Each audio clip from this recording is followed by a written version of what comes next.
Grande Prêmio de Mônaco, oitava corrida do calendário de 2025, e uma novidade para essa corrida é que a FIA, pensando em gerar uma corrida mais movimentada, decidiu alterar o regulamento especificamente só para essa corrida. Ao invés de se ter uma parada obrigatória, agora são duas. Tá, não é literalmente duas paradas, na verdade as equipes foram obrigadas a usar 3 jogos diferentes de pneus, o que faz com que tenha que ter duas paradas, porque fazer uma parada só são usados 2 jogos contando com o pneu que foi utilizado na largada. Enfim, todo mundo sabe que Mônaco é uma pista extremamente difícil de se passar, e o problema é que a Fórmula 1 vem tendo de ultrapassagens não só em Mônaco, mas também na categoria no geral. Se deve muito por conta dos carros atuais, que são muito grandes e muito pesados, fora o DRS, que nessa pista aí nada é a mesma coisa. Então essa nova regra aí da FIA tentando desesperadamente solucionar esse problema, mas vamos ver no que deu tudo isso daí. Today I will tell you about my professional dream of becoming a race car pilot. No treino livre 1, Leclerc fez a melhor volta e no começo do treino, Leclerc já logo de cara passou reto na Mirabeau. Até aí tudo bem, mas alguns minutos depois aconteceu isso. Na hora que eu vi isso, já pensei duas coisas. A primeira é que a maldição de Mônaco voltou, mais forte do que nunca, porque ano passado ela deve ter tirado uma folga, sei lá. E dessa vez a maldição iria atormentar o Leclerc durante todas as sessões. E a segunda coisa que eu pensei foi, finalmente,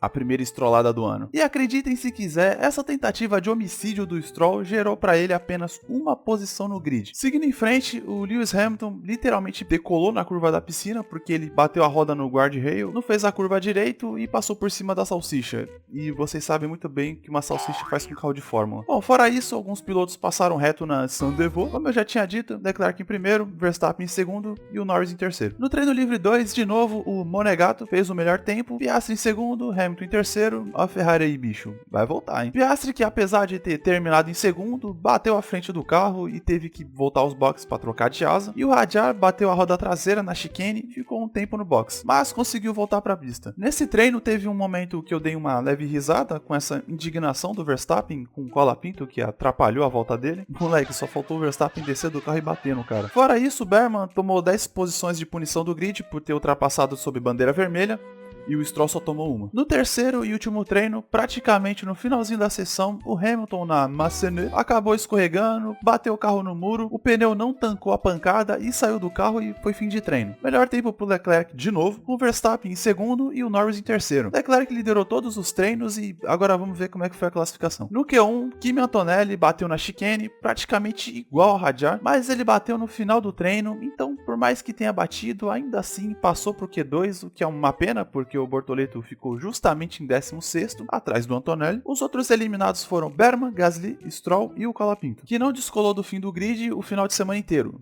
Desculpa pela piada. Verstappen, que mais uma vez se irritou com outro piloto atrapalhando ele, o Verstappen vai capotar alguém no soco ainda, mano. Como o Stroll e o Berman tomaram punições, o Colapinto acabou ganhando 2 posições. Então ele larga em 18º, Stroll cai para 19º e o Berman foi para último. Logo no começo do Q2, o Russell ficou lento, parou o carro dentro do túnel, a classificação da Mercedes acabava por ali mesmo. Antonelli em 15º, Russell em 14º, que nem chegou a abrir volta nesse Q2. Em 13º, Hülkenberg, 12º, Tsunoda e em 11º, Sainz. No Q3, a disputa pela pole foi muito interessante de ver. A McLaren ficou meio escondida durante os treinos e resolveu aparecer de vez. Norris marcou a melhor volta no começo. Quando os pilotos voltaram para a pista faltando 3 minutos, Piastri baixou o tempo do Norris, porém logo em seguida Norris tomou a ponta de novo. Leclerc, fazendo sua última volta rápida, tomou o lugar do Norris e o Norris de novo abaixou o tempo e fez a pole para a corrida. Moleque, do nada o Norris voltando à vida. Em segundo ficou Leclerc, em terceiro ficou Piastri, em quarto ficou Hamilton, Verstappen em quinto, depois Hadjar, Ocon, Lawson, Albon e Alonso.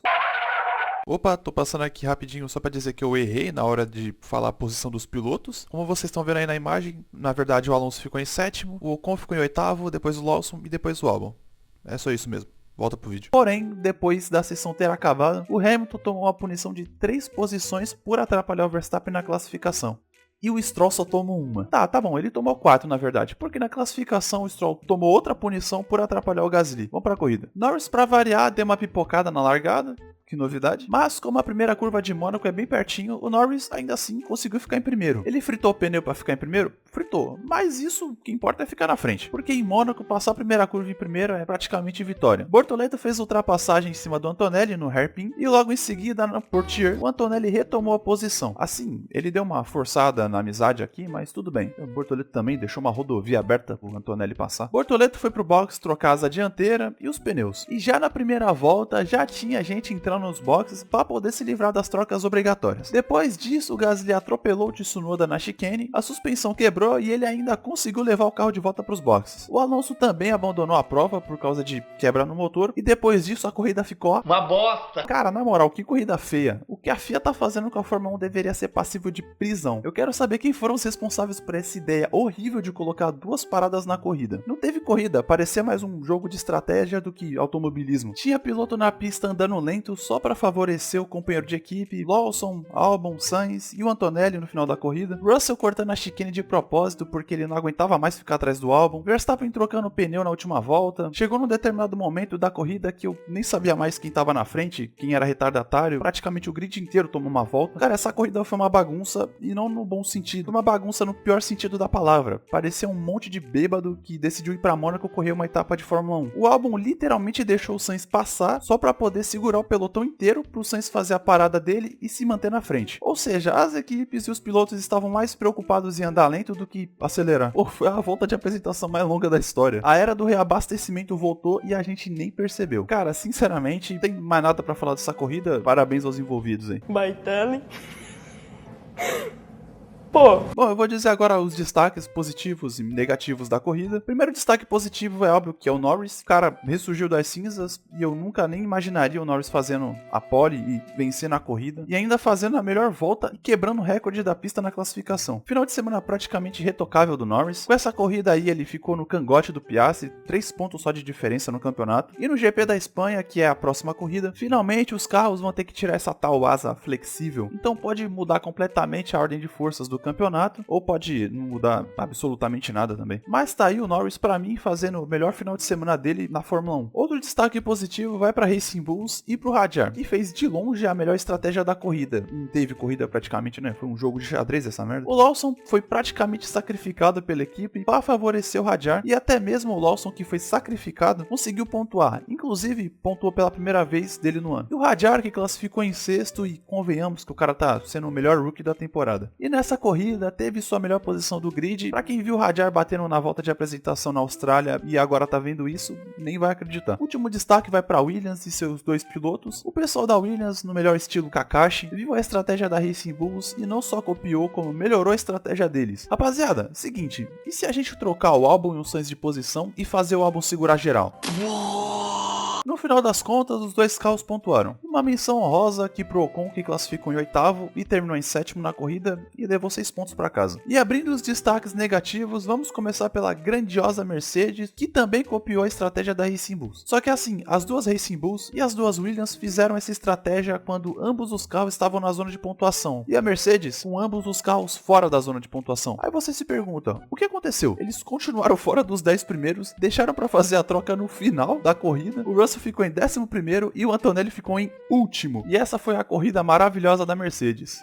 Uau! Outro destaque negativo vai para quem? Pra FIA. Pô, como assim pra FIA? É, meu amigo, pra FIA. Que teve a solução mais preguiçosa, artificial de melhorar a corrida de Mônaco. Ao invés do pessoal da FIA sentar a bunda na cadeira e fazer um projeto pra diminuir esses carros, deixarem eles menos largos e mais leves, ou sei lá, fazer um traçado diferente, qualquer coisa. Depois dessa corrida aí, eu tô até aceitando tirar Mônaco do calendário, porque, pô, não dá mais não. Mas não, pô, eles tomam a decisão mais imbecil possível. É só colocar uma parada obrigatória a mais, pô. Confia. Genial. E é incrível como que a cada temporada que passa, a FIA consegue se superar em tomar uma decisão mais burra que a outra. E o último destaque negativo vai para esse desfile de carnaval chamado Mônaco. Eu nunca nem imaginaria que eu ia ver uma corrida onde o pessoal simplesmente ia correr mansinho e o pessoal atrás ia ficar lá. E o o Russell foi o único indignado com essa situação, mano. Como é que pode isso? Bom, esse foi o vídeo. Do fundo do meu coração, eu espero que ano que vem a FIA tire essa regra merda. Na minha opinião, eles conseguiram piorar o GP de Mônaco. Sim, eles conseguiram essa façanha. Se você gostou do vídeo, deixa o like, se inscreve no canal. E se você concorda ou discorda com a minha opinião, deixa aí nos comentários, porque eu vi que a opinião do público tá bem dividida com relação a essa corrida. Teve bastante gente que gostou e também teve bastante gente que não gostou. A Fórmula 1 volta já nessa semana lá na Espanha. Até o próximo vídeo e